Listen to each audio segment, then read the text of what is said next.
So for this submission, I'm going to focus on an incident with a student, or like a critical incident with a student that happened to me. And so something that I've noticed with my field work that I've done at Agape is that it's hard to create interactions with students, especially on the day that I work. So I volunteer on Fridays in the morning, which our student numbers are very low. It is rare that first hour we get more than 4 or 5 students. And for second hour, it's rare that we get more than 6, honestly. And so this makes interactions kind of difficult. So I'll be coming in during Fridays during my sessions, and there'll be a student that I've never seen before. And obviously I welcome with open arms, and I try to reach out and just let them know like who I am, why I'm here. And then there'll be students that I see twice and never see again. There'll be students that I see every week, which is awesome, and I've built some connections with them. But just on the way the school I'm volunteering at operates, it's a little hard to make these connections, especially for Friday, and a lot of girls don't come on Friday, or they can't make it, or their baby's sick, or they're sick, or there's other things that we just don't know about that's going on. One instance happened with this girl that I had just met, and her name is escaping me, and she hasn't really come back since. I think I've seen her twice. And she was sitting in the back corner by herself at a table by herself. And I don't know what it was, but she came in and I could just tell that she wasn't okay, wasn't doing all right, was having a bad day. And these girls are carrying so much. They have a child, they have life, they have school, they have beyond what I can even imagine right now. And so I went over and introduced myself and was kind of talking to her, and she was very standoffish, very cold, just didn't want to hear from me. She's probably like, who the heck are you?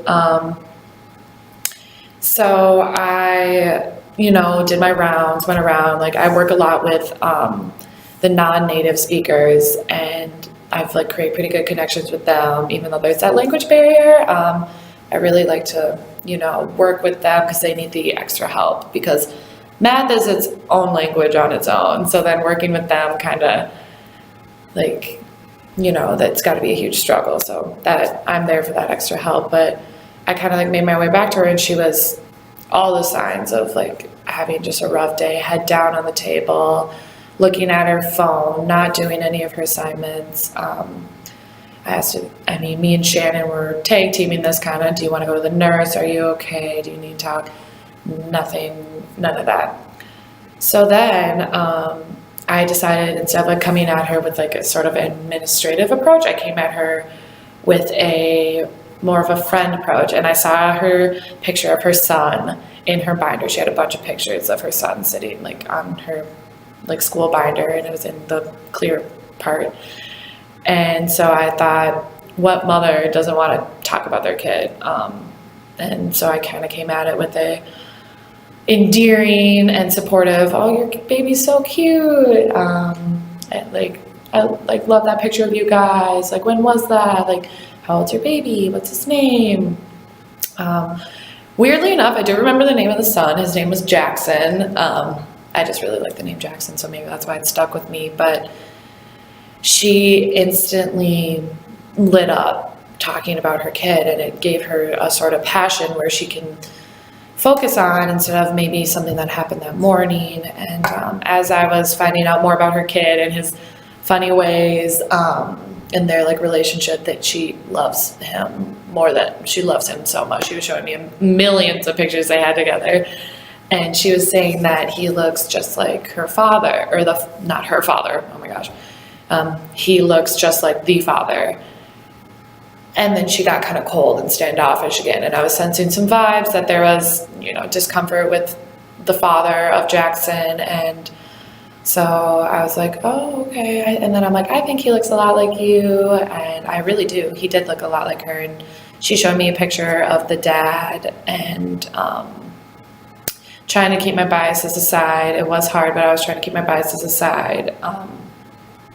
You could see that there was some age difference, what I'm assuming, and I don't know what happened, and I didn't want to pry, and I didn't know if he was in the baby's life or not, but I mean, she looked him up on Facebook. There weren't any pictures of them together.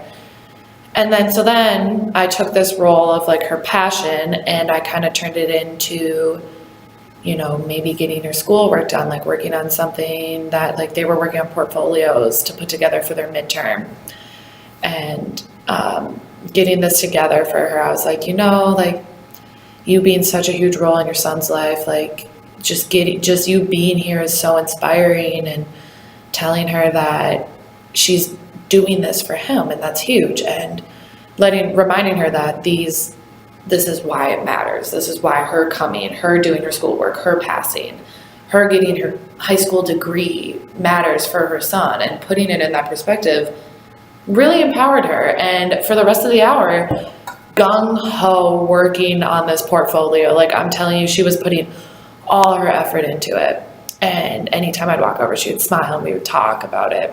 And I'm really bummed that I haven't seen her since, because I do think about her and I still worry about her because I don't know what's going on with her life. I pray that her and her son are okay and that everything's going all right. And that's something that Shannon and I have talked about. It's hard building these connections with students and having them leave or not come back or not hear from them for weeks.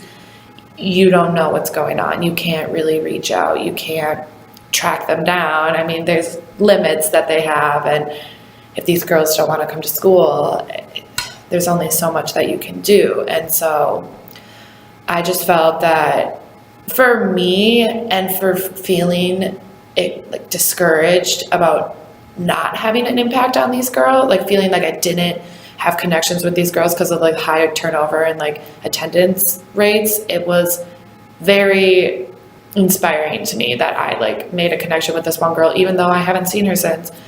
And hopefully she comes back, and hopefully I do get a chance to see her again before my time is like done helping out there. But just like knowing that really digging in deep to someone's life can have that impact with them.